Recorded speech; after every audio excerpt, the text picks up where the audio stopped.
তবে যাবার আগে আরেকটা শেষ কথা বলে দিয়ে যায়, ভয় একমাত্র খাবেন কাকে? আওয়াজ দিয়ে বলুন কাকে? এই নামটা এত আওয়াজ নিন, জালিমরাও যেন ভয় খায় কাকে? কাকে? কাকে?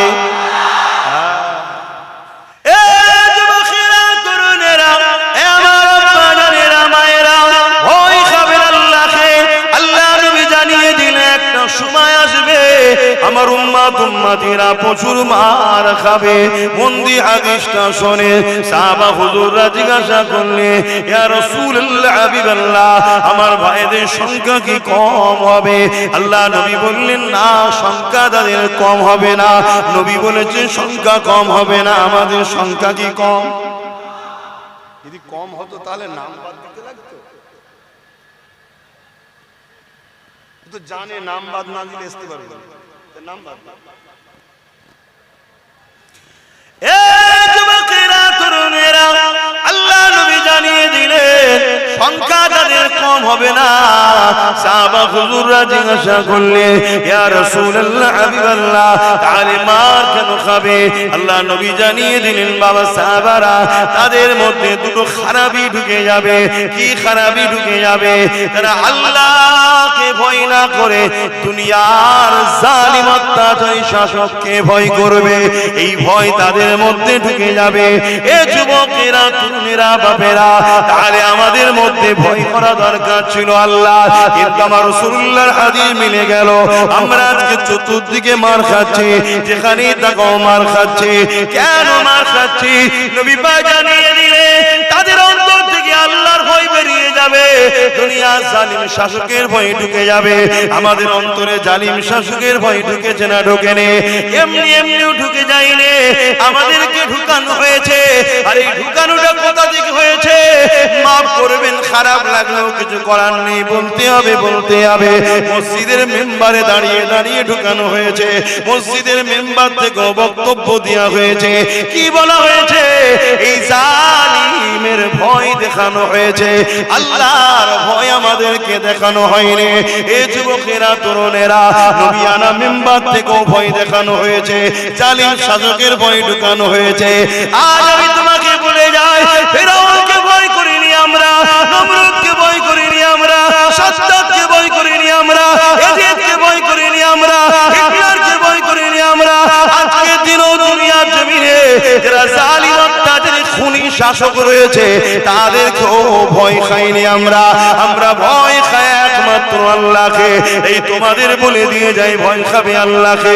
ওয়ালিমান খাফা মাকাম রাব্বিহি জান্নাতা, যারা আমার আল্লাহকে ভয় করবে, আমার আল্লাহ তাদেরকে দুটো দুটো জান্নাত দেবে। আল্লাহ কোরআনে অন্য জায়গায় বলছে, ইয়া আইয়ুহাল্লাযীনা আমানু তাকুল্লাহ, হে ঈমানদারেরা, তোমরা আমি আল্লাহকে ভয় কর, অকুনু মা'আস সাদিকিন, এবং সত্যবাদীদের অনুসরণ কর।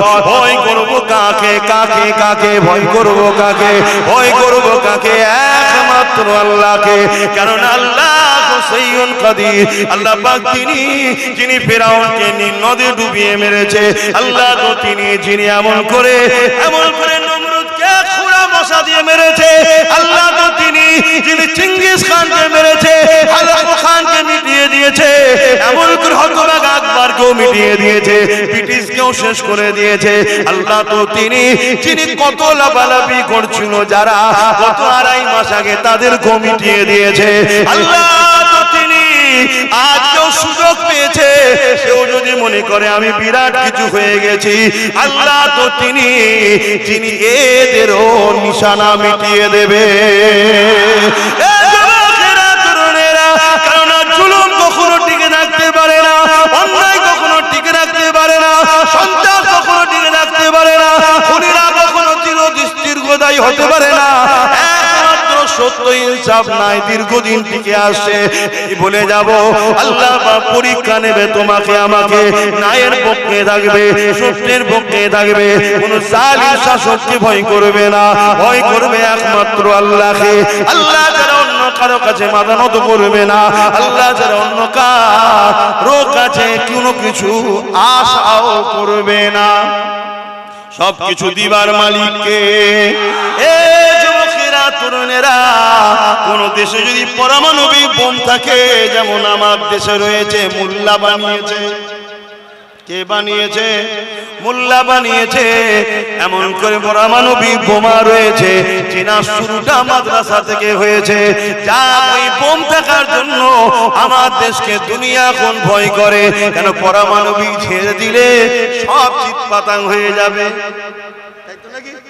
তাহলে কারো কাছে যদি পারমাণবিক বোম থাকলে তাকে যদি এত ভয় করে, তা কারো যদি হৃদয়ে আল্লাহ থাকে, এ পাওয়ারটা কত বাবা, বুঝতে পারছো তো নাকি? এ যুবকেরা, তরুণেরা, বাবেরা, এ নবী পাকের প্রেমিকেরা, এই চিঙ্গিস খান জিজ্ঞাসা করেছিল, এ আল্লাহ পাকের আলেম বান্দারে, এতগুলো বাচ্চাকে মেরে ফেললাম, কই তোমাদের তো ভয় লাগছে না কেন? ওই সময় তারা বলেছিল, আমাদের হৃদয়ে এমন একজনের ভয় রয়েছে, এখানে অন্য কারো আর ভয়ে স্থান পায় না। সেটা কে? উলামারা বলেছিলেন, তিনি হলেন আমাদের স্রষ্টা আল্লাহ। এই যুবকেরা, তরুণেরা, চিঙ্গিস খান রেগে গেল, রেগে গিয়ে বলতে লাগলো, এ জাল্লাদ, আলেমগুলো ধর থেকে কল্লা আলাদা করে দে, কত জ্বালিয়েছে আমাদেরকে দেখো, কিন্তু আমরা কাউকে জ্বালাইনি রে বাবা। অনেকে মিথ্যা ইতিহাস শোনাচ্ছে দুনিয়াকে, তার ভিতর নেই, তার লেজও নেই, আগাও নেই, কিছুই নেই।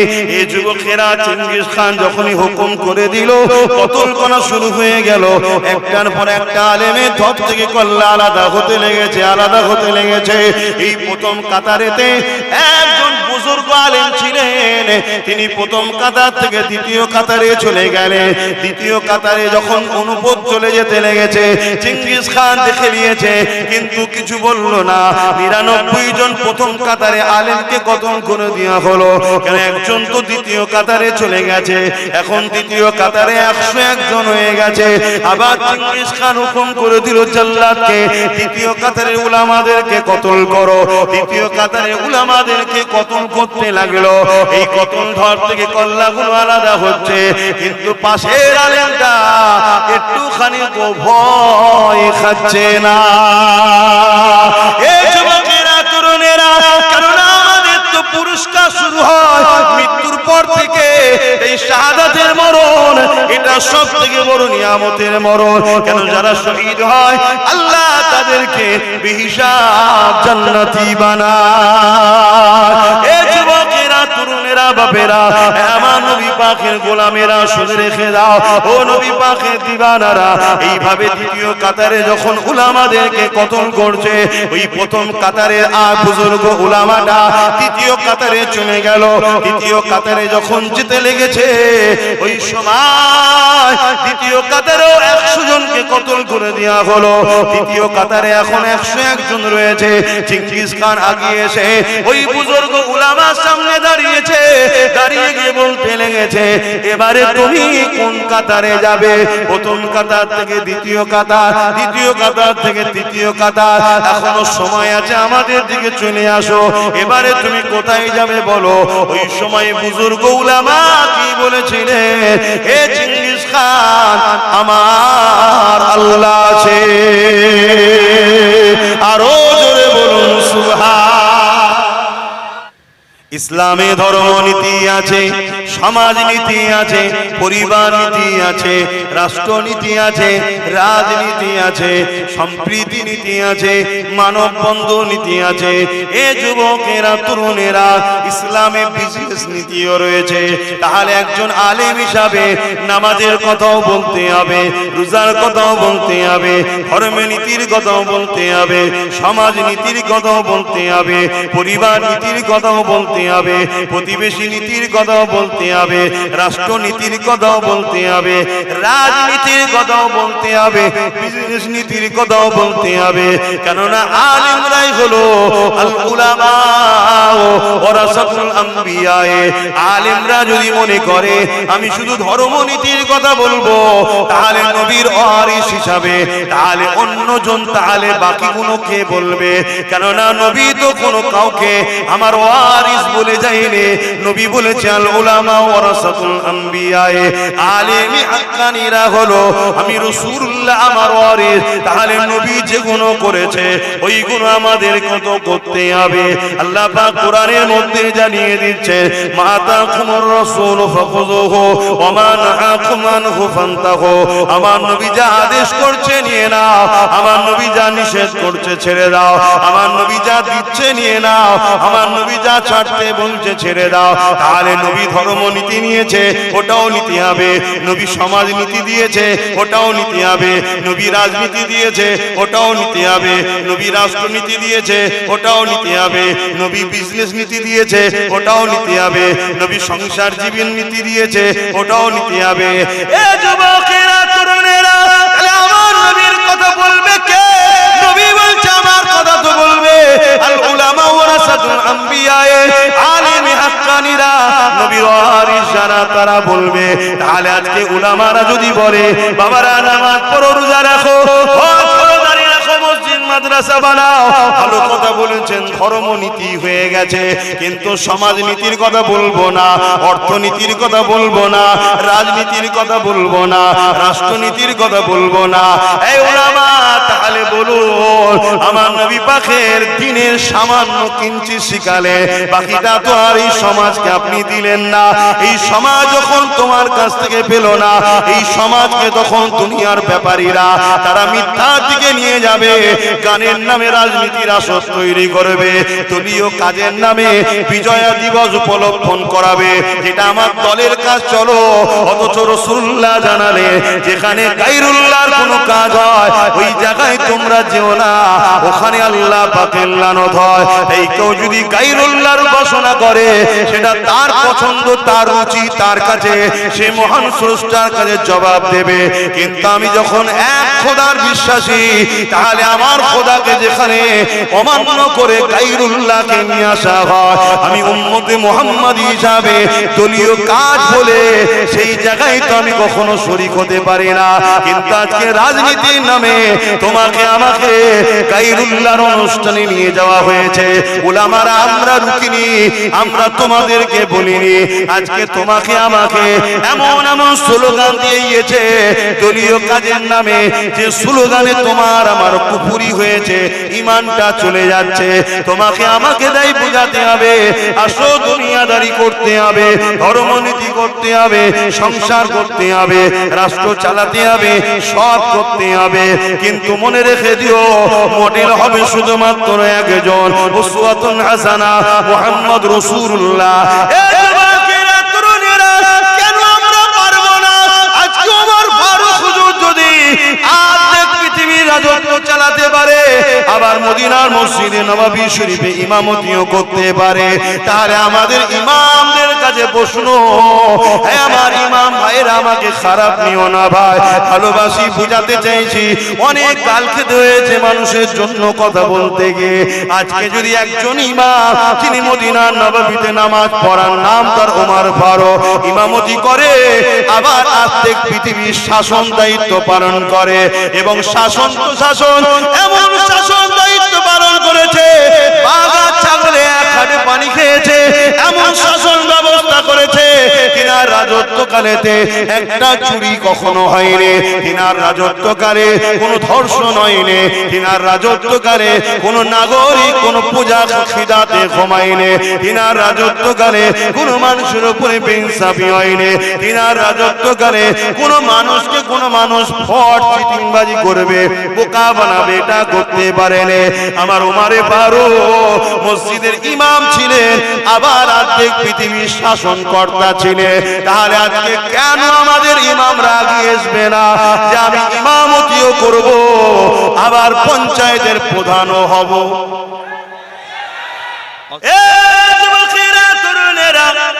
আসেন আর গুণীগত কথা বলে যায়। আহারে আমাদের উপরে কত জুলুম যুগে যুগে হয়েছে, এই জুলুমের একটা নমুনা বলে যাচ্ছি। হালাকু খান তার নাম ছিল, নাম শুনেছেন হালাকু খান? কি গো বলবে তো? ইতিহাস যারা পড়েছে জানে হালাকু খান এমন একটা জালিম শাসক ছিল। হিটলার যেমন এক কথাই সবাই চেনে, হালাকু খান তার অনেক আগের সময়ে ছিল।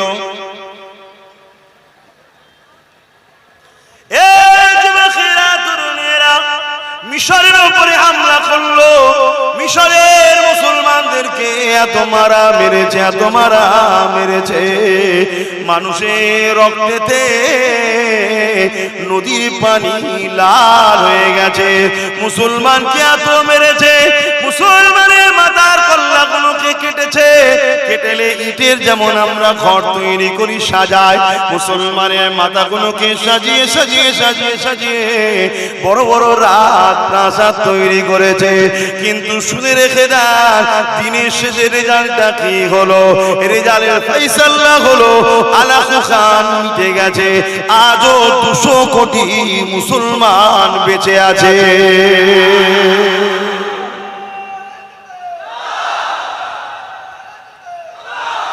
তুমি মরবে না? কি গো বলবে তো? মরবে না? ভয় লাগছে মরতে? মরবে না? মরার শখ নেই? হ্যাঁ, মরতে হবে, মরতে হবে। ভালো কাজ করে মরো, ন্যায়ের পক্ষে থেকে মরো, সত্যের পক্ষে থেকে মরো, ইনসাফ করে মরো, জুলুম করো না, বেইনসাফি করো না, মরতে হবে।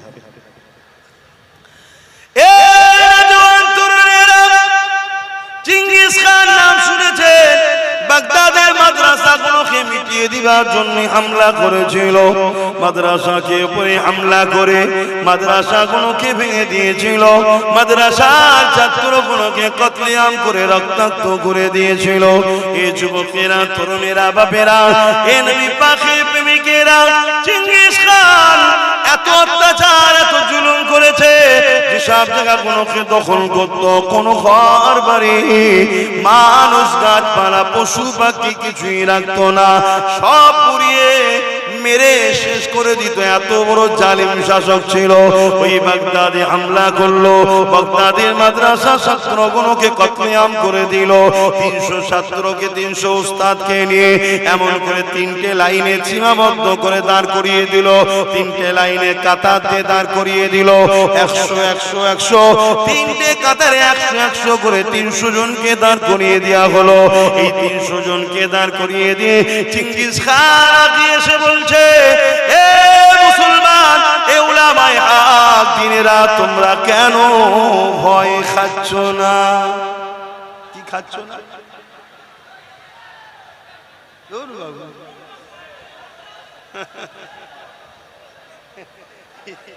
আবার কি বলছে? সর্বনাশের কথা। এই শোন, এটা বলে দিয়ে চলে যাবো। এখানে ওয়াজ করা যাবে, এখানে ওয়াজ করা যাবে না, গরম খুব, টিপা টিপি করবে বলছে। এই শুনছে, আল্লাহ ছাড়া কাউকে ভয় করবে না, কখনো মরণের কথা চিন্তা করবে না। হায়াতের মালিক আল্লাহ, মৃত্যুর মালিক আল্লাহ। আল্লাহ যদি তোমাকে হায়াতে রাখে, ওই কিছু বছর আগে তুরস্কে একটা ভূমিকম্প হয়েছিল না, হাজার হাজার বাড়ি ভেঙে পড়ে গেল। সেই ধসের নিচে তো একটা মায়ের প্রস্রাব বেদনা হলো, একটা সন্তান হলো, মাটাও মারা গেল, বাপটা মারা গেল। 2.5 দিন ধরে ওই বাচ্চাটা ওই বিশাল বিশাল বিল্ডিং এর তলাতে জিন্দা বেঁচে ছিল। জোরে বলুন সুবহানাল্লাহ। আজও বাচ্চাটা বেঁচে আছে, বলুন সুবহানাল্লাহ। একবার এলো না সুনামি, ওই সুনামির সময় একটা মসজিদের ভেতরে মুয়াজ্জিন আযান দিচ্ছিল, আল্লাহু আকবার, আল্লাহু আযান দিচ্ছে, আর সুনামির পানি মসজিদে ঢুকে আর মসজিদে থেকে ঘুরে যখন বেরোচ্ছে ইমামকে নিয়ে, বাইরে।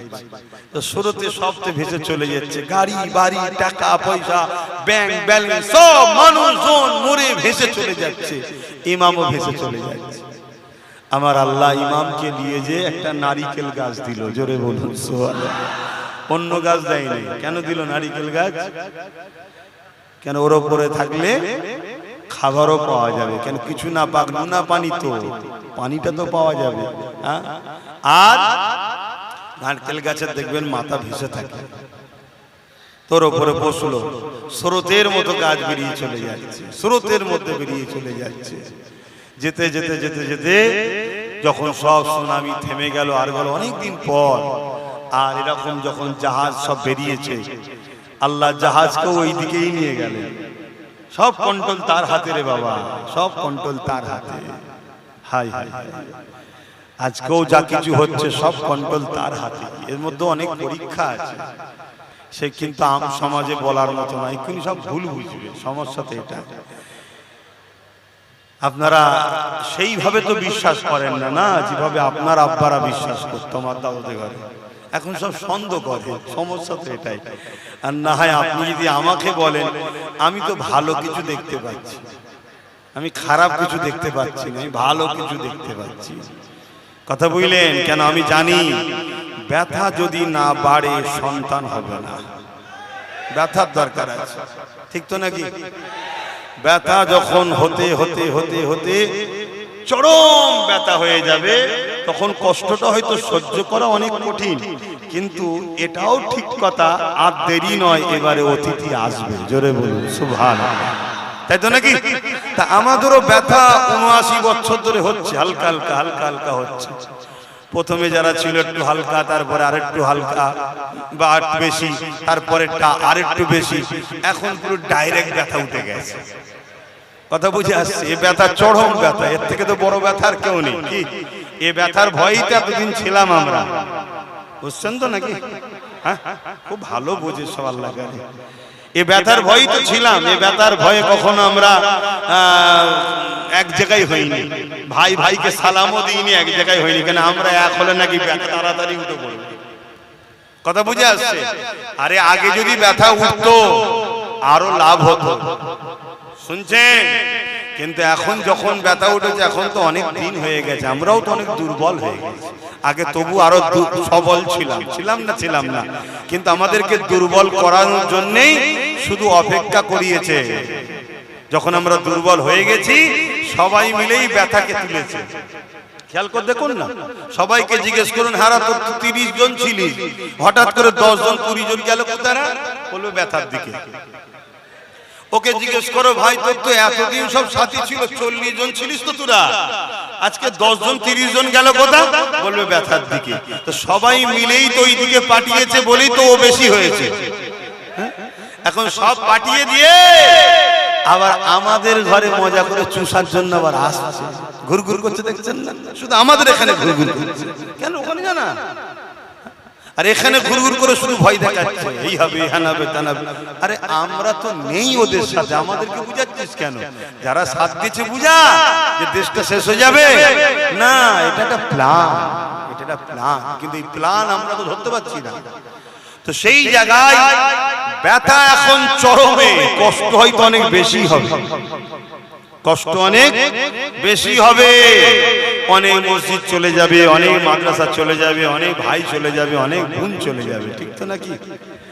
কিন্তু কুরবানির পরেই তো ইতিহাস তৈরি হয় নাকি? তাই এইবারে ব্যথা যখন চরম উঠেছে, যদি আমরা বুঝতে পারি আর যদি এরকম না থেকে এরকম হতে পারি, তাহলে কিন্তু চিন্তার কোনো কারণ নেই। এরপরেই নতুন অতিথি আসবে, আমরা আগামী দিন আসছি। যদি বুঝার হয়, আর না বুঝার হলে ছিলাম কড়াতে, পরিচিত চুলোতে, আবার চুলো থেকে উঠে কারো কড়াই না করে যায়।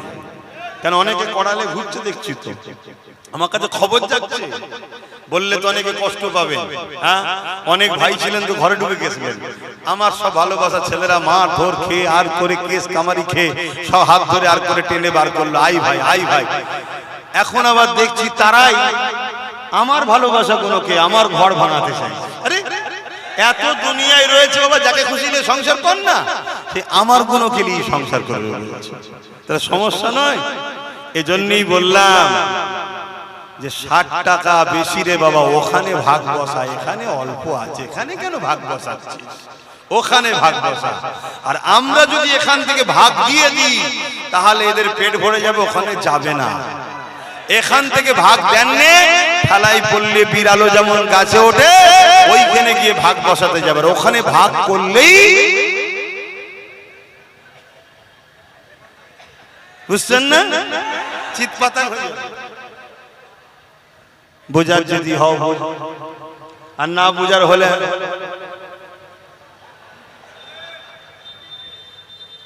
করে বসতে, আর কি করা যাবে। চোখের সামনে বোনকে নিয়ে যে রেপ হবে, যারা রেপ করবে তাদের শাস্তি তো দূরের কথা, আন্দোলন যারা করবে তাদের শাস্তি আগে হবে, হচ্ছে না?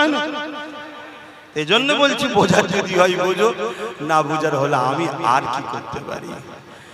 কেননা নবী আমার বলেছেন, যখন সমাজ তোমার কথা নেবে না তখন তুমি তাদের থেকে দূরে সরে যাও। যদি না লাও আমি কি করতে পারি, তাহলে দূরে সরে যেতে হবে, দরকার নেই বাবা, যার ভালো লাগে থাকে।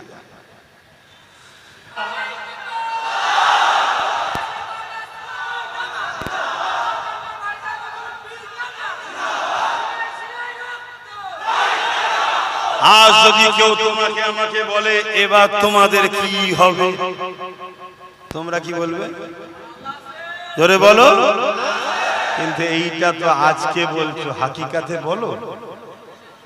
টিপার সময় মনে থাকে যে আল্লাহ আছে, তখন খেয়াল থাকে? তখন এক জালিমের হাত থেকে বাঁচার জন্য আর এক জালিমের সাথ দাও।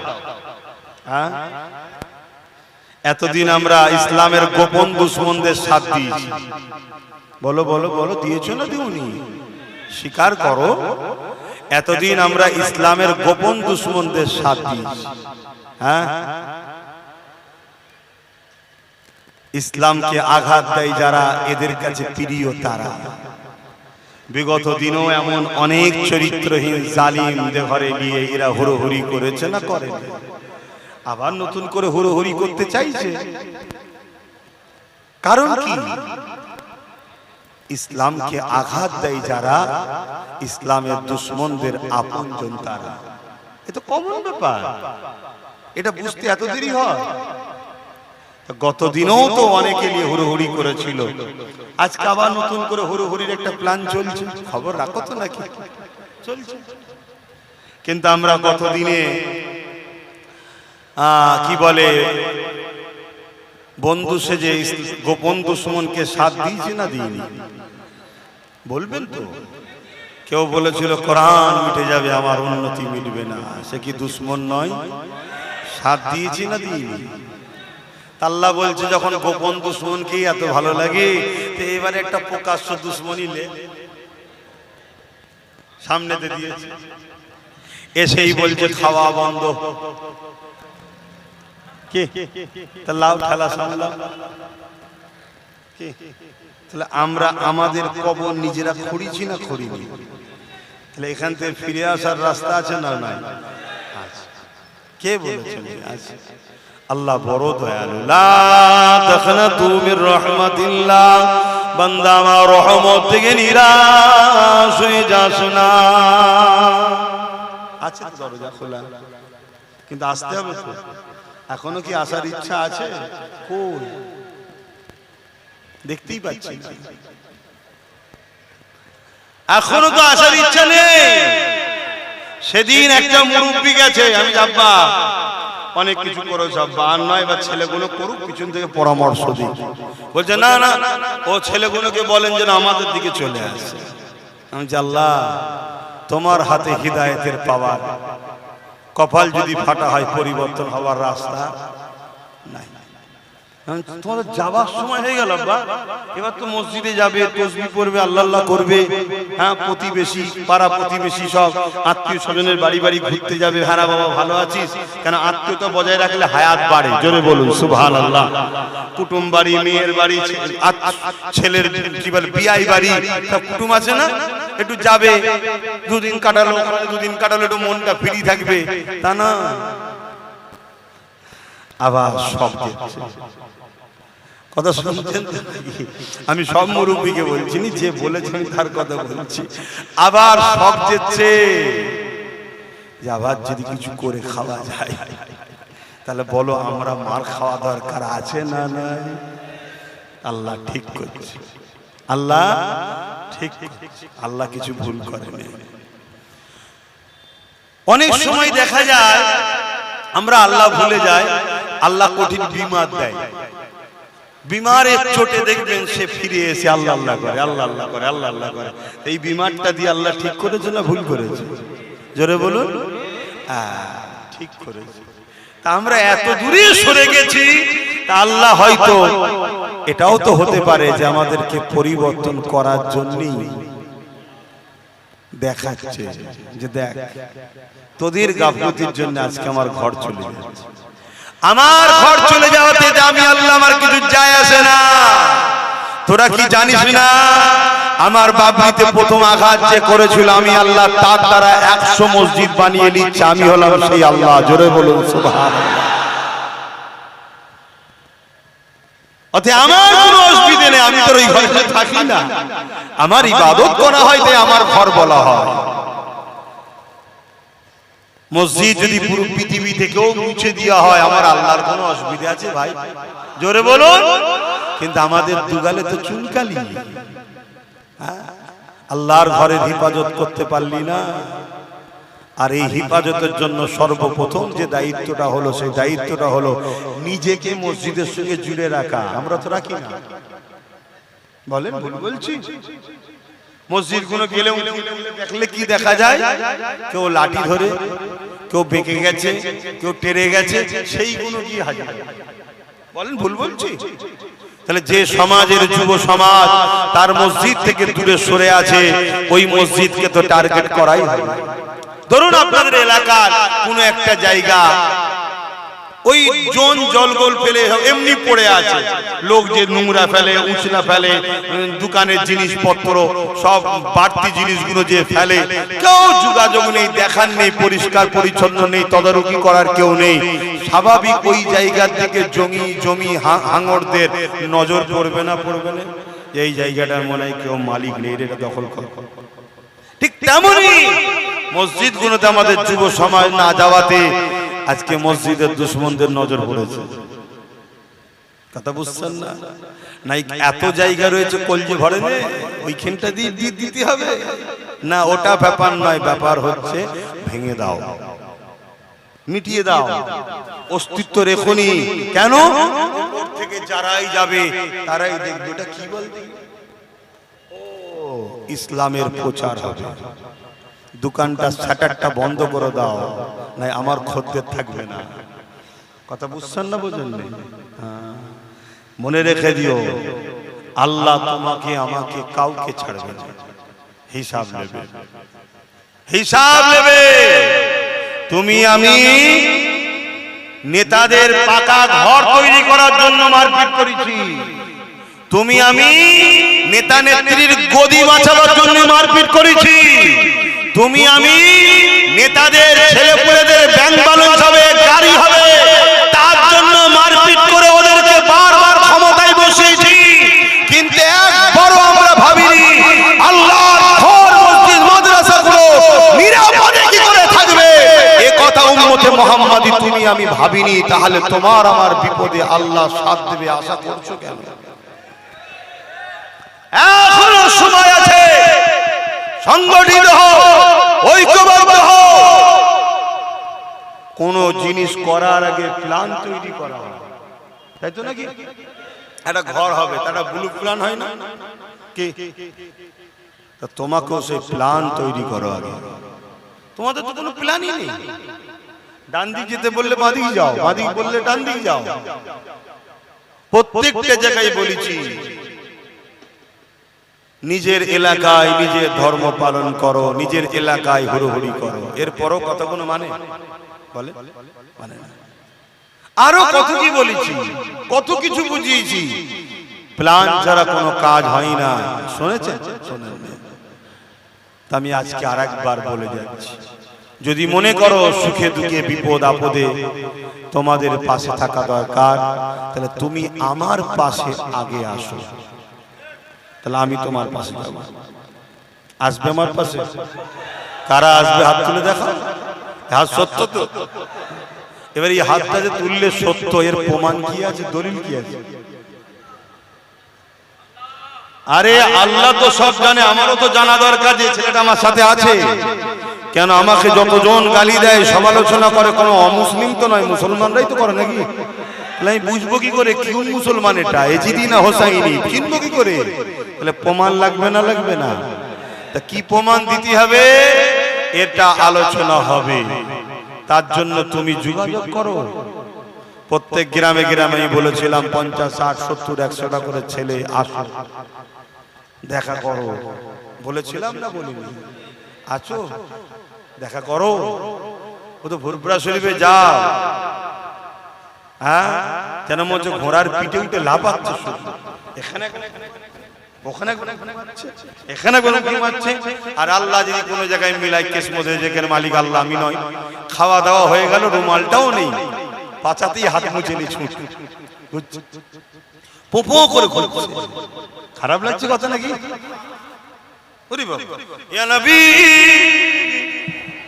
সালাম। যুগে যুগে যুগে রহমানের মানুষের দিগকে আর জমিনের উপরে অত্যাচার স্বীকার করতে হয়েছে, জুলুমের শিকার হতে হয়েছে। যেমন ইতিহাস এই যে কারবালার মাঠে বসে রয়েছে, আরে আমার ইমাম হোসেন পাক যে কারবালার মাঠে গিয়েছিল, ওই কারবালার মাঠেও দুটো দিক ছিল, একটা হলো রহমানের দিক আর একটা হলো শয়তানের দিক। রহমানের দিকে ছিল আমার ইমাম হোসেন পাক, শয়তানের দিকে ছিল এদিক ও তার বাহিনী। রহমানের দিকে ইমাম হোসেন পাক ছিল, হোসেন পাকের দিকে নারী শিশু পুরুষ মিলিয়ে মোট 5 জন ছিল। এনারা লড়াই করতে আসেনি, এনারা কুফা দাওকে যেতেছিল, কিন্তু শয়তান বাহিনী তিনাকে ঘিরে ফেলেছিল। শয়তান বাহিনীর দিকে ছিল 25,000। যুগে যুগে শয়তান বাহিনীর পাওয়ার বেশি হয় না, হয় না? ক্ষমতা শয়তান বাহিনীর দিকে ছিল এজিদের হাতে, রাত পাওয়া সেদিন এজিদের হাতে, হোসেন পাকের হাতে।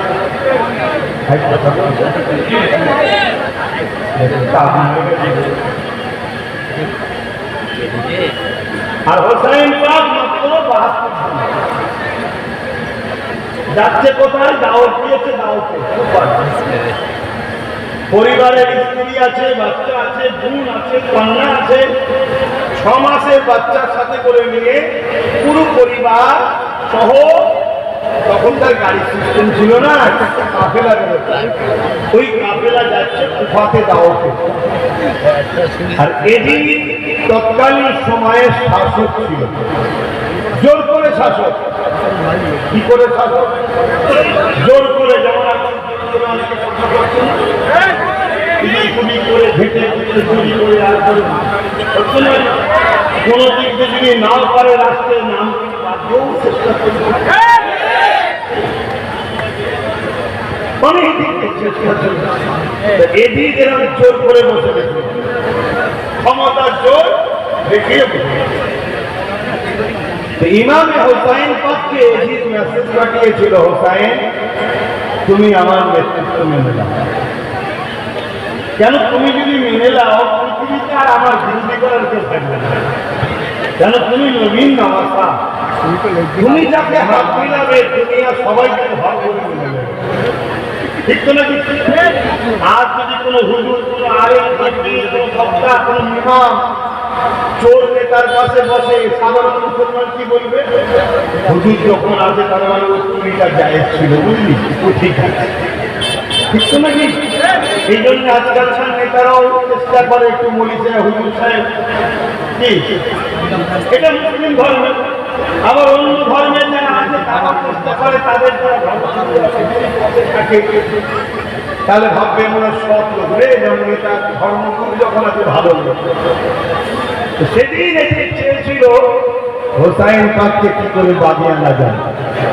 ইমাম হোসাইন পাক বলেছে, জি তোমাকে আমার মানতে কোনো অসুবিধা ছিল না, তুমি যদি জালিম না হতো। কেন আমি হোসাইন রাজত্ব দখল করব, রাজা হব, এ সব আমার নাই।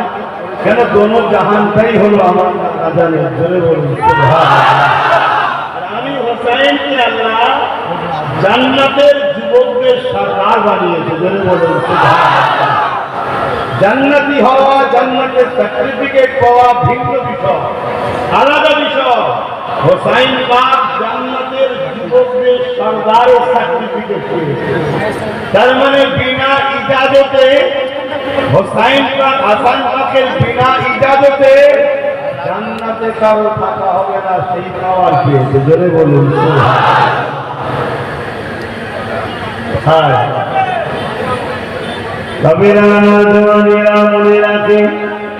যুগে যুগে ইসলামের ক্ষতি করার জন্য তাদের শাসকরা চেয়েছে, কিন্তু মনে রাখবে তারা কিছুই করতে পারে না।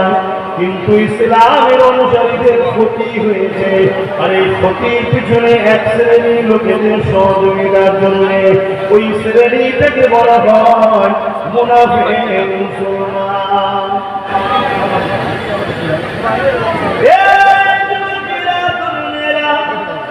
কেন আমরা কারবালা যদি দেখি, কারবালার মাঠে দুদিকে দুর্বল দাঁড়িয়ে আছে, একদিকে ইমাম হোসেন পাকের দিকে, আর একদিকে জিদ বাহিনীর দিকে। হোসেন পাকের দিকে 72 জন দাঁড়িয়ে আছে, 72 জনই কলেমা পড়া। এদিকে 25,000 দাঁড়িয়ে আছে, তারাও কিন্তু কলেমা পড়া। 72 জন নামাজ পড়া, এদিনের দিকে 25,000 তারাও নামাজ পড়া। কেন কারবালায় 2,000 হয়েছিল, একটা ইজিদ বাহিনীর তাবুতে আর একটা হোসেন বাহিনীর তাবুতে। কারবালার দুদিকেই দাঁড়িয়ে টুপি ছিল, দুদিকেই নামাজ রোজা ছিল, দুদিকেই নবীর সেবার নেওয়ানা কালিমা ছিল, কিন্তু একদিকে ছিল মুখ থেকে আর একদিকে ছিল দিল থেকে। ইমাম হোসেন পাকের বাহিনী ছিল দিল থেকে আল্লাহ ও রাসূলকে মানা, আর জিদ বাহিনী ছিল মুখ থেকে মানা।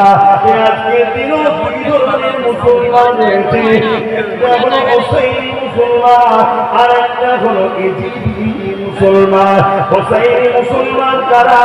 যারা জীবন দিতে হয় দিয়ে দেবে, সন্ত্রাসকে সাপোর্ট করবে না, জালিমকে সাপোর্ট করবে না, খুনিকে সাপোর্ট করবে না, অসত্যকে সাপোর্ট করবে না, অত্যাচারীদেরকে সাপোর্ট করবে না, সমাজ বিরোধী দলের সাপোর্ট করবে না। তাদের জীবন চলে যায়, চলে যাবে। সন্ত্রাসবাদ, জুলুমবাদকে, অত্যাচারীকে কখনো সাপোর্ট করবে না। এরাই হলো হোসেনি।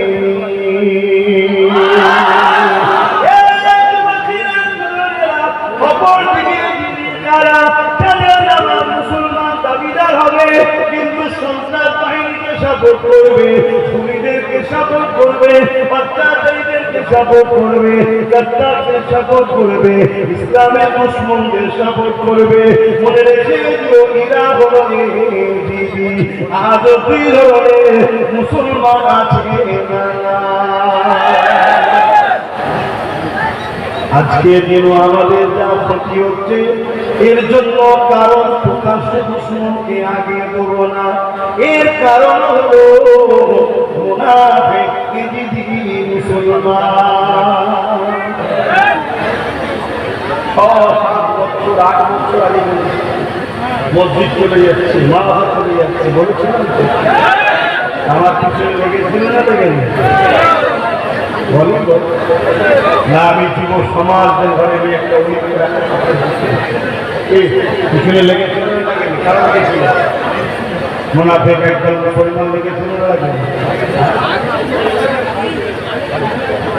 যখন চুচুড়ার মসজিদে তালা মেরে দিল, মাদ্রাসায় তালা মেরে দিল, নামাজ পড়তে দিল না, আমি সেখানে গিয়ে আন্দোলন করেছিলাম, করে বুঝেছিলাম যত যাই হোক লোহা না হলে লোহার টাকা যায় না। যে পাওয়ারে আমরা আমার মসজিদ মিটাচ্ছি ওই পাওয়ারই আমাদের দরকার, তবেই বাঁচানোর সময়। আমি যখন বাংলা গলিতে গলিতে বুঝালাম, মানুষকে বুঝাতে লাগলাম, সমাজকে ভাবাতে লাগলাম যে আসো ঐক্য হও, আমরা কাউকে ক্ষতি করার জন্য ঐক্য করছি না, কারো বিরোধী করার জন্য ঐক্য করছি না, কারো ধর্মকে আঘাত দেওয়ার জন্য ঐক্য করছি না। কেন অন্যের ধর্মে আঘাত দেওয়া ইসলাম আমাকে নিষেধ করেছে, কিন্তু আমার মা, আমার বোন, আমার বেটি, আমার দিন, আমার মসজিদ, আমার মাদ্রাসা সন্ত্রাসবাদদের হাত থেকে বাঁচানোর জন্য ঐক্য করা দরকার ছিল না, ছিল না? কিন্তু সাক্ষী দিয়েছে 91% মুসলমান সাথ দিয়েছে কোরআনের দুশ্মনকে এবারে 26 ভোটে। 91% মুসলমান, 86টা এমএলএ দিয়েছে মুসলমান 91%। বলো, তার মধ্যে প্রায় 5%-এর কম বেশি নাম তো বাদ দিয়ে রেখেছে। যদি ওই 5% থাকতো মানে ওরাও দিত, তাহলে 120-30টার উপরে হয়ে যেত। কথা মাথায় ঢুকছে? আজকে বলো কোনো লাভ হচ্ছে? সেদিনও ক্ষতি করেছে মুসলমানরা, আজকেও আমাদেরকে ক্ষতি করছে মুনাফিক মুসলমানরা। সেদিন চুচুড়া মাদ্রাসা মসজিদে নামাজ বন্ধ হলো, আজকে আমাদের কলকাতার এয়ারপোর্টের মসজিদে নামাজ বন্ধ হলো না। কোন একজন তো বললো 1 কোটি লোক নিয়ে যাবে। এগুলো আন্দোলনকে শেষ করে দেওয়ার একটা, প্রথম বললো কেউ নামবি না, তারপরে হঠাৎ করে বললো 1 কোটি লোক নিয়ে যাবো আর 1000 লোক। আন্দোলনের মুখটা নষ্ট হলো না? হ্যাঁ হ্যাঁ, বললে তো আমি ছোট মানুষ, আবার তার কিছু ভক্ত মরিদ আছে, ভালোবাসার মানুষ আছে, দারু দেবে সোশ্যাল মিডিয়ায়। আল্লাহর ঘর তোমার কাছে আগে নয়, কি আগে? মুর্শিদ আগে, ইমাম আগে, তোমার হযরত আগে, শায়েখ আগে। একবার ভাবলে না সে আখের গুছিয়ে যাচ্ছে, তোমার কি হচ্ছে? আজকে আমার জায়গায় এয়ারপোর্ট হয়েছে, ভালো কথা, আমি ভারতীয়, আমার জায়গায় হবে না তো কার জায়গায় হবে? কিন্তু এতটা জায়গা আমার জায়গায় হয়েছে, তারপরও তুমি জোর করে আমার ঘরের উপরে, আমার ধর্মের উপরে আঘাত দিচ্ছ। সংবিধান যেটাকে নিষেধ করেছে তারপরও তুমি দিচ্ছ। কেন দিচ্ছ? কেন তুমি জানো এ জাতি বিগড়ে গেছে, এ জাতি ঘুমিয়ে আছে, এ জাতি, এদেরকে যারা পরিচালনা করে এদের মধ্যে একটা বড় অংশ তারা আমাদের কিনা গোলাম হয়ে যাইতে পারছে। কি হচ্ছে? সালাম করে দোয়া করছে, এই দেখেন আওয়াজ আপনার জওয়ান তরুণেরা আল্লাহর ঘরের উপরে আক্রমণটা যুগে যুগে হয়েছে। মনে রাখবেন আয়া সুফিয়া বলে একটা মসজিদ ছিল, সেই মসজিদকে জোর করে দখল করে নেওয়া হয়েছিল। আল্লাহ তাকে ঘরকে বেউজ্জতি করা হয়েছিল। আল্লাহ পাক আবার সময়ের সাথে সাথে পরিবর্তন করে দিল, ক্ষমতা আল্লাহ ফিরিয়ে দিয়ে আবার আমরা ওই আয়া সুফিয়াকে ফিরিয়ে নিলাম।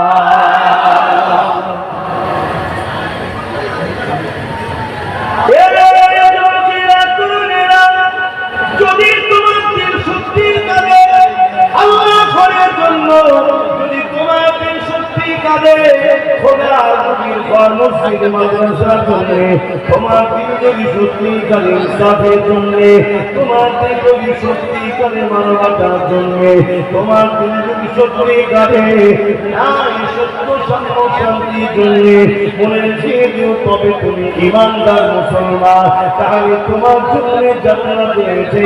দুনিয়া তো ধৈর্য ধরো, বিজয় তুমি পাবে। আর যদি তোমার দিন আল্লাহ ঘরের জন্য না খাবে, তুমি মাদ্রাসার জন্য যদি না খাবে, তোমার দিন যদি ইনসাফের জন্য না খাবে, তোমার দিন যদি তোমার মাতৃভূমির জন্য না খাবে, তোমার দিন যদি ইনসানিয়াতের জন্য না খাবে, তোমার দিন যদি অমুসলিম গরিব দুঃখী অসহায়দের জন্য না খাবে, মনে রেখে দিও তুমি আর মায়া পাবে, দয়াটা পাবে না। কারণ সুরিয়া জ্বালিয়ে দিয়ে যে মানুষের উপরে দয়া করে না, সে মহান সৃষ্টি আল্লাহ পাকে দয়া পাবে না। এই মুসলমান হোক, হিন্দু হোক, আদিবাসী হোক, খ্রিস্টান হোক, বাঙালি হোক, এসটি হোক, এসটি হোক, ওবিসি হোক, মানুষকে করে দয়া দেখাতে হবে, মানুষকে ভালোবাসতে হবে, প্রেয়ার করতে হবে। এই যুবকেরা, তরুণেরা, বাবেরা, এর আমি পাকে প্রেমিকেরা, তবে তুমি মহান সৃষ্টি আল্লাহ পাকে দয়া পাবে। এই শিক্ষা আমার মাদ্রাসায় দেওয়া হয়, এই শিক্ষা আমার মসজিদে দেওয়া হয়, এই শিক্ষা আমার কোরআন দিয়েছে, এই শিক্ষা আমার রাসূলুল্লাহ দিয়েছে। এই যুবকেরা, তরুণেরা, চিন্তার দুঃখের বিষয় দুনিয়া ঘুরে একদম মিডিয়া ইসলামের মিথ্যা প্রচার করে বেড়ায়, ইসলামের নোংরা কথা বলে বেড়ায়। কেন তাদের ভয় হচ্ছে? কিসের ভয়? কেননা তারা তাদের মিথ্যার দোকানকে টিকিয়ে রাখতে পারছে না, তাদের সত্যের মিথ্যার দোকান ছেড়ে দিয়ে বলে বলে বলে বলে ইমানের নামে কলমা বলে আমিরা হয়ে যাচ্ছে। আরো জোরে বলো।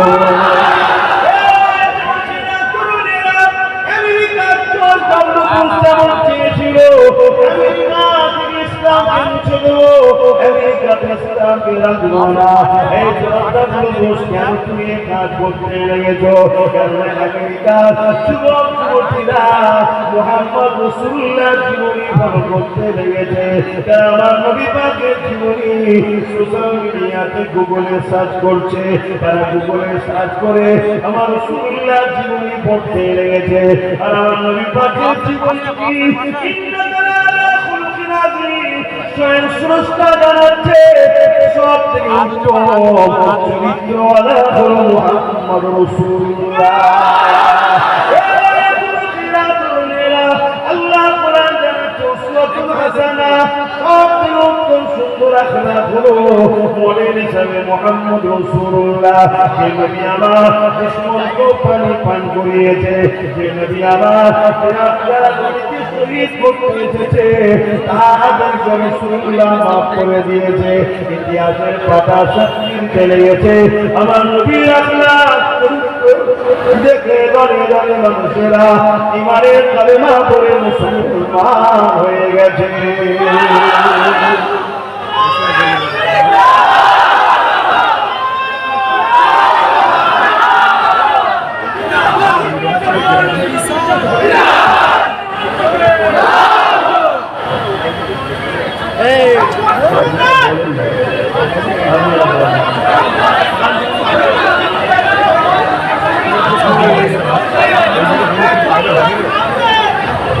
ভাই রাস্তায় যারা আছেন আপনাদের চট দেওয়া হচ্ছে, আপনারা ওখানে বসে যাবেন।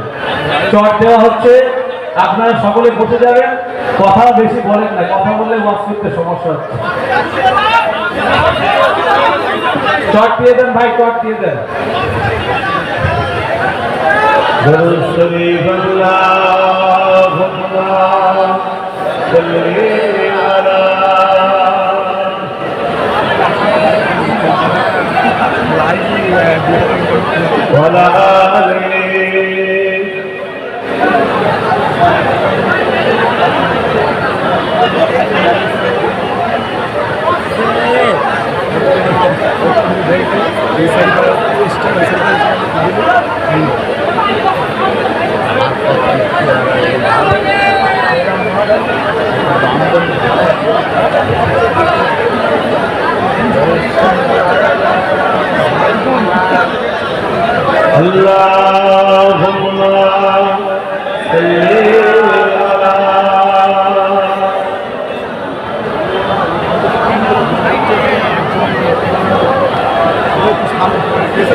फलक पर चाँद जैसा है नबी का नाम ऐसा है दिलों से मिटाता है मोहम्मद नाम ऐसा है फलक पर चाँद जैसा है नबी का नाम ऐसा है दिलों से गम मिटाता है मोहम्मद नाम ऐसा है ये दिल जब गम कमारा हो मोहम्मद याद आता है ये दिल जब गम कमारा हो मोहम्मद याद आता है जुदा जब कोई अपना हो मोहम्मद याद आता है फलक पर चाँद जैसा है नबी का नाम ऐसा है दिलों से गम मिटाता है मोहम्मद नाम ऐसा है अल्लाहुम्मा सल्ली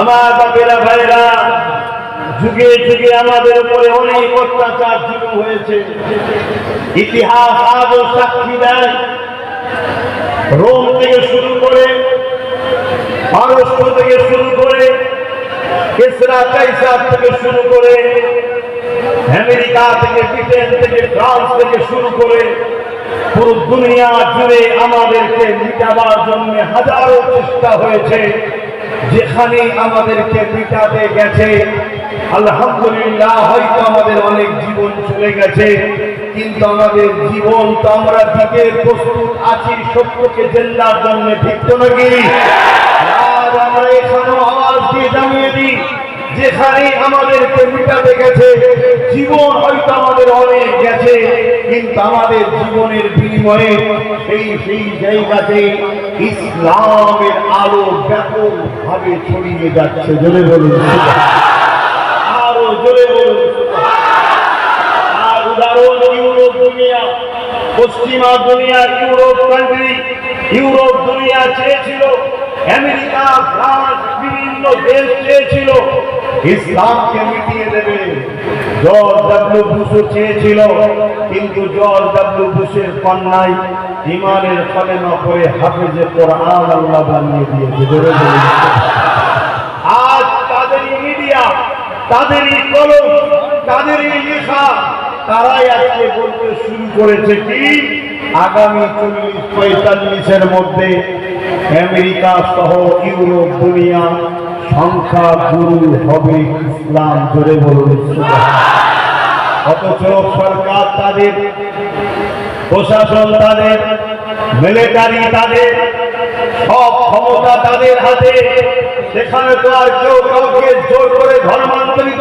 করছে না সেখানে তো আর জোর করে কেউ বলছে না যে কলেমা পড়ো না হয় মেরে দেবো যেমন আজ আমরা দেখছি স্লোগান না দিলে আমাদেরকে মেরে দেওয়া হচ্ছে সেখানে তো ভাই আমাদের তো কেউ ক্ষমতাই নাই এখানেও আমাদের কেউ ক্ষমতাই নাই সেখানেও কিন্তু তাই ক্ষমতা তাই আমাদের উপরে জুলুম করেছে অত্যাচার করছে কিন্তু ভাই সত্যকে কখনো জুলুম দিয়ে লুকিয়ে রাখা যায় না আলোকে কখনো চামচিকের ডানা দিয়ে রুখে রাখা যায় না ইনসাফকে কখনো পাওয়ার দিয়ে রুখে যাওয়া যায় না ইনসানিয়াতকে কখনো কোন এজি ফেরাউন রুখতে পারেনি আর আজকেও পারবে না তাই আমার রাসূলের আখলাক চরিত্র আদর্শ নবী পাকের সিরাত জীবনী পড়ছে যেটা হলো কোরআন কানা খুলকুল্লাহুল কোরআন আমার নবীর লাইফ স্টাইল হলো কোরআন তারা এই কোরআন ও রাসূলকে দেখতে দেখতে তাদের যুবক যুবতী আমেরিকা সহ ইউরোপ ইমানের কলেমা পড়ে মুহাম্মদ রাসূলকে আইডল মডেল বানাচ্ছে জোরে বলুন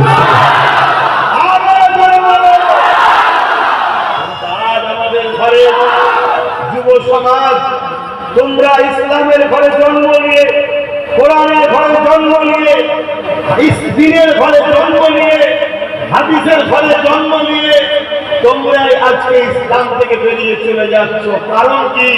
তোমাদের সহমর্মিতা খারাপ জায়গা, তোমাদেরকে সেকুলারের নামে ডেকে, ভালোবাসার নামে ডেকে তোমাদেরকে গুন্ডা বানানো হয়েছে, মাফিয়া বানানো হয়েছে, তোমাদের দ্বারা অন্যের ঘরকে সাজানো হয়েছে, তোমাদের দ্বারা অন্যের জমিকে বারবার চাষ করানো হয়েছে, তোমাদের দ্বারা অন্যের পেটকে বারবার ভরানো হয়েছে, তোমাদের দ্বারা সবার আখের গুছিয়ে নেওয়া হয়েছে, আর সমাজের কাছে তোমাদেরকে বারবার হাইলাইট করা হয়েছে।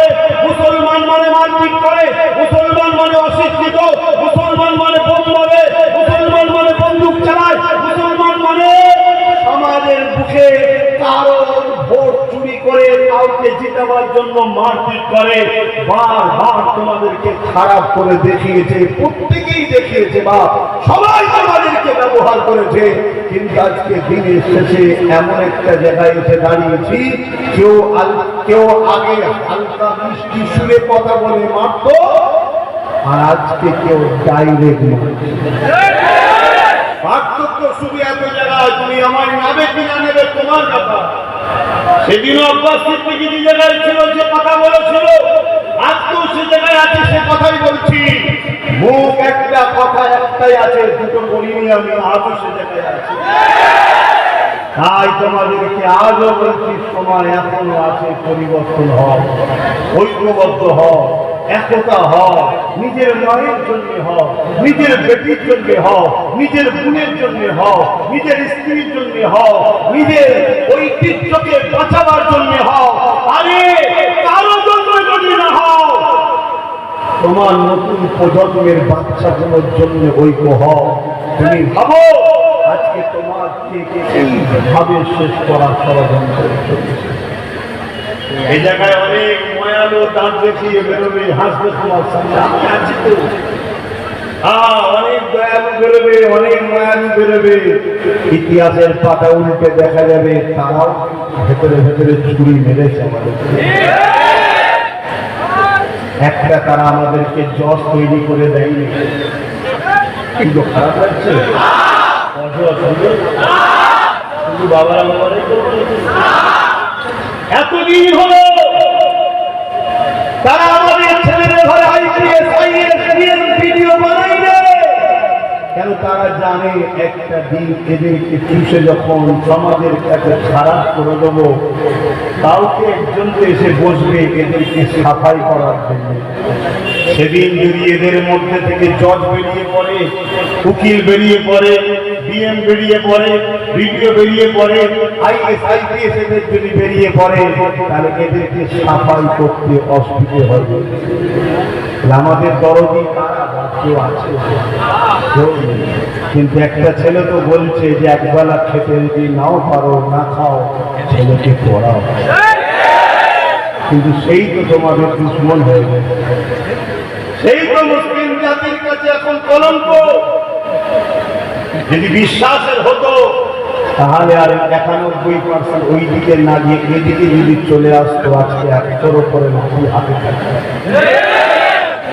ও যদি পাওয়ার দেখাতে পারে, আমিও ছাড়তাম না। কথা কি বলা ভুল হয়ে গেল না? কিন্তু কে কাকে বুঝাবে, বললেই বলবো সব কথা বলবে। চলো বলা ছেড়ে দিলাম, চালাও, যাকে ভালো লাগছে চলো। আসো মহব্বতের কথা বলে দিই তাহলে।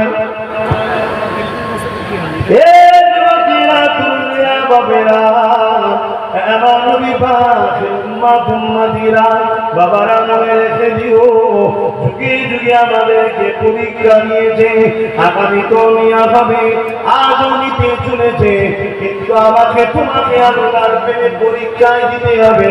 যত কঠিন সমস্যায় পড়ো না কেন, যত ভয়ানক জালিমের সামনে থাকো না কেন, তোমাকে প্রমাণ করে দিতে হবে আমি তাওহীদের পক্ষে, আমি রিসালাতের পক্ষে, আমি ইসলামের পক্ষে, আমি মানবতার পক্ষে, আমি ইনসানিয়াতের পক্ষে, আমি গরিবের পক্ষে, আমি বিধবার পক্ষে, আমি আমার মাতৃভূমির পক্ষে। এটা তোমাকে প্রমাণ করে দিতে হবে। আমরা তো ধারণা করে নিয়েছি ধর্ম শুধু আমাকে নামাজ দিয়েছে, দাড়ি দিয়েছে, টুপি দিয়েছে, এই ধারণা তো আমাদের মাথায় ঢুকিয়ে দেওয়া হয়েছে।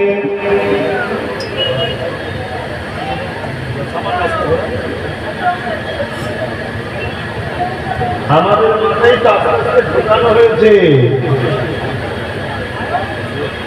শুনছেন তো? কি নামাজ, রোজা, দাড়ি, টুপি, মসজিদ বানাও, মাদ্রাসা বানাও, আর নবী সাহেব তৈরি করো, ঢোকানো হয়েছে না? হ্যাঁ, আমি তো বললে খারাপ হয়ে যাবে। একই বয়স, একটা লোকের বয়স 100 বছর, আর একটা লোকের বয়স 100 বছর। একটা লোক 100 বছরে হাজার হাজার স্কুল করেছে, তারা তাদের ধর্মস্থানও করেছে, কিন্তু পাশাপাশি হাজার হাজার উকিল, হাজার হাজার পুলিশ, হাজার হাজার ডিএম, হাজার হাজার বিডিও, হাজার হাজার জজ, এমনকি পুরো দেশের মাথা থেকে নিচে পর্যন্ত সব জায়গায় তাদের লোক ঢুকিয়ে দিয়েছে। বয়স তার কত? 100 বছর। অপর আরেকদিকে 100 বছর বয়স, তারা কি করেছে?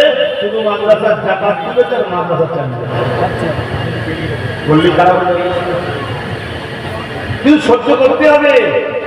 তাহলে বিপদে আসুন তুমি নাই, বিপদে আজ আমিও আছি।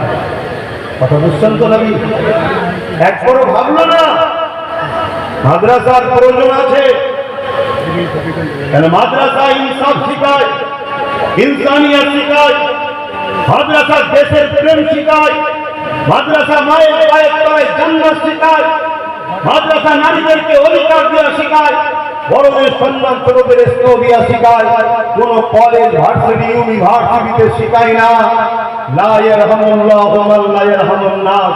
মানুষকে ভালোবাসলে সৃষ্টিকর্তা তোমায় ভালোবাসবে, যদি না ভালোবাসো দয়া পাবে না। এটা কোন স্কুল কলেজে হয় না, মাদ্রাসায় হবে। মাদ্রাসার দরকার আছে, কিন্তু মাদ্রাসায় পড়াবে আমার 5টা ছেলে, 5টা মাদ্রাসায় পড়বে।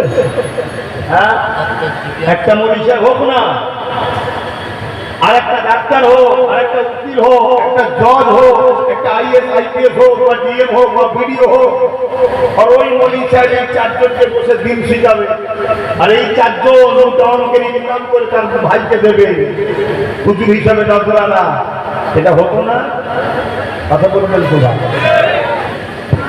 কিন্তু সেটা আমরা করেছি। হ্যাঁ, যার বাপেরা না জওয়ানেরা, আমার আলোচনা আপনাদের পছন্দ নাও হতে পারে, কেননা দীর্ঘ 8 বছর ধরে চিৎকার চেঁচামেচি করছি। ভাইয়েরা, ঐক্য হোক, একতা হোক, কারো ক্ষতি করার জন্য নয়, তোমাকে মারার জন্য কেউ যদি এক হতে পারে, তুমি বাঁচার জন্য কেন এক হবে না?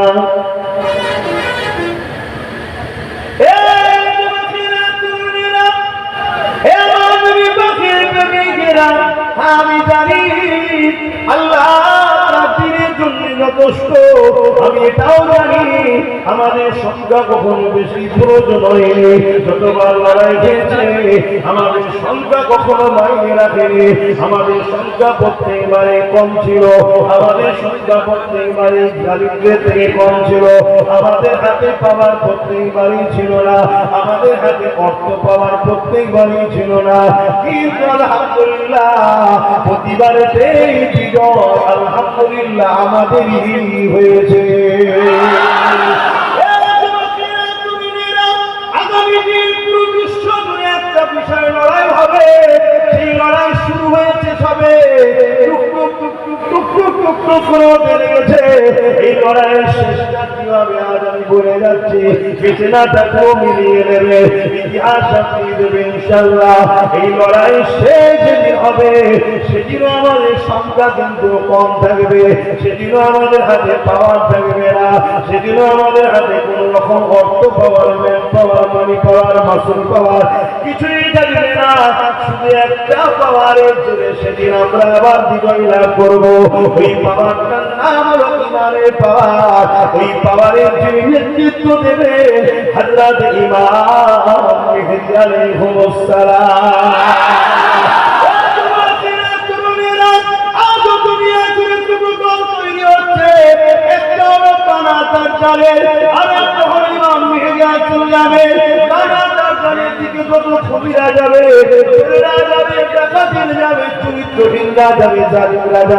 পৃথিবীর অত্যাচারীরা যাবে, খুনিরা যাবে, সমাজ বিরোধীরা যাবে, এমন করে চরিত্রহীনেরা অত্যাচারের দিকে যাবে। এই দিকে এখনো পরিকল্পনা চলতেছে, অপর দিকে এটাও পরিকল্পনা।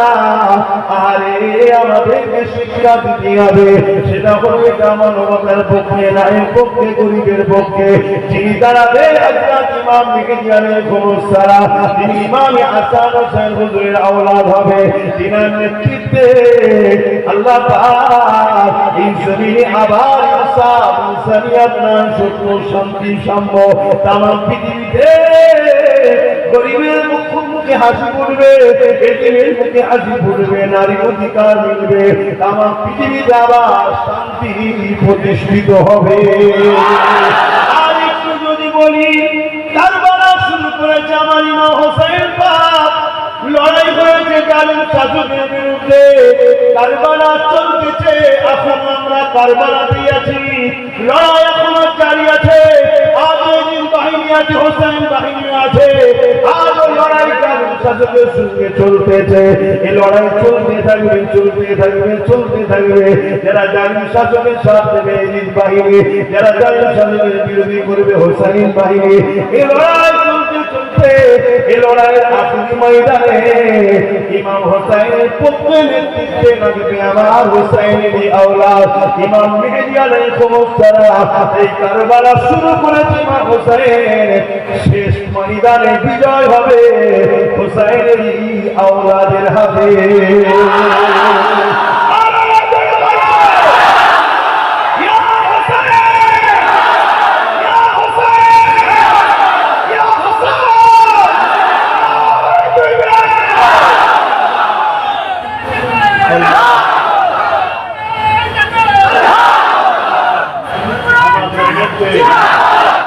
আমাদের মধ্যে গাদ্দার আছে, গাদ্দাররা আমাদেরকে আস্তে আস্তে শুধু বারবার বুঝিয়ে বুঝিয়ে বুঝিয়ে বুঝিয়ে শুনছেন তো এজিপ্টের দিকে নিয়ে যাবে। হাতের দিকে এজিপ্টের মধ্যে আবার দুটো কোয়ালিটি এখন তৈরি হয়েছে, একটা হলো সফট, একটা হলো হার্ড। এটা সফট এজিপ্ট, মানে মিষ্টি কথা, নরম কথা বলবে, ভেতরে ভেতরে ঘোরা কাটবে।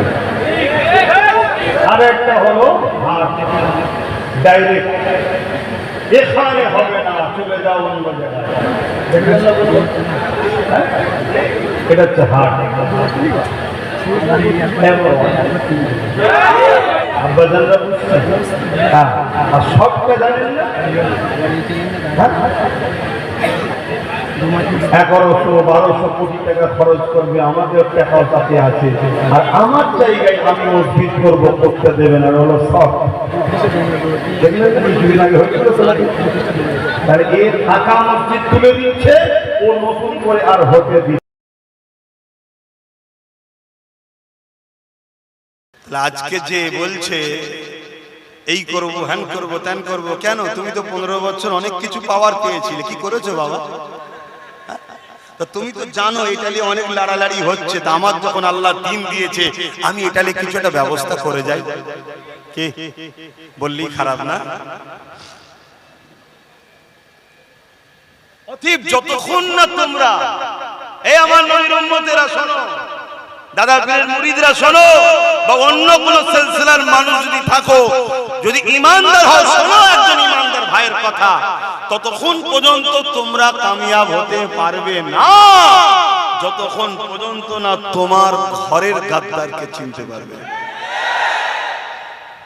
এদের কোনো হাইসিয়ত নেই, এদের কোনো ক্ষমতা নেই, এদের কোনো তাকত নেই তোমাকে সামনাসামনি লড়াই করে ক্ষতি করতে পারে। ইতিহাস বলছি, দুনিয়া শুরু থেকে এই পর্যন্ত আলহামদুলিল্লাহ, অনেকে বলবে দুনিয়া শুরুর ইতিহাস কি জানে? রে শুরুর ইতিহাস তো দূরের কথা, আমার থেকে আমার বাপ আদম পর্যন্ত প্রত্যেকের বাপের নাম বল দিতে পারবো আলহামদুলিল্লাহ। আমরা সেই ঘরের ছেলে, আমার বাপের নাম, তার বাপের নাম, তার বাপের নাম, তার বাপের নাম, তার বাপের নাম, তার বাপের নাম, তার বাপের নাম, এভাবে বাপ আদম আলাইহিস সালাম পর্যন্ত আমাদের প্রত্যেকের বাপের নাম বলতে পারবো। সে নসব নাম আমাদের আছে। কথা বুঝে আসছে? এটা অহংকার নয়, আল্লাহ শুকর, সেই ঘরের ছেলে বলছি।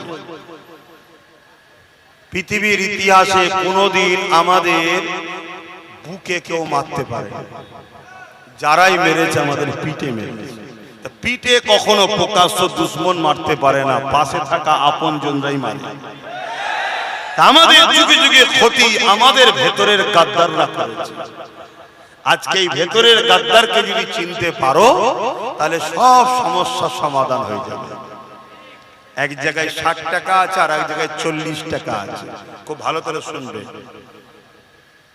ক্ষমতা আছে তো আমার কথা ধরার। এক জায়গায় 60 টাকা আছে আর এক জায়গায় 40 টাকা আছে। 40 টাকাটাকে 4 জন 5 জন মিলে ভাগ করছে। কথা শুনছে? আর 60 টাকার দিকে কারো গুরুত্ব নেই। 40 টাকা যদি তুমি ভাগ না দিয়ে নিজের হাতে রেখে দাও, মানুষের তো একটা টাকার লোভ আছে, আছে না? নাই। তখন চাপে পড়ে এরা সব 60 টাকা ভাগেতে যাবে। আর 60 টাকা যখনই ভাগে যাবে তখন 60 টাকার ভাগ কিন্তু দুর্বল হবে, 40 টাকার ভাগ তখন কিন্তু শক্তিশালী হবে। কিছু মাথায় ঢুকছে? হ্যাঁ, ঢোকে না? মেন কথাটা কি? আমার কমই তো এক্ষুনি বলবে যে উনি সব কথা বলছে কেন, উনি তো এসেছে নামাজের কথা বলবে। ও মূর্খ, জানে না যে ইসলামে শুধু নামাজই আছে, আর কিছু নেই নাকি?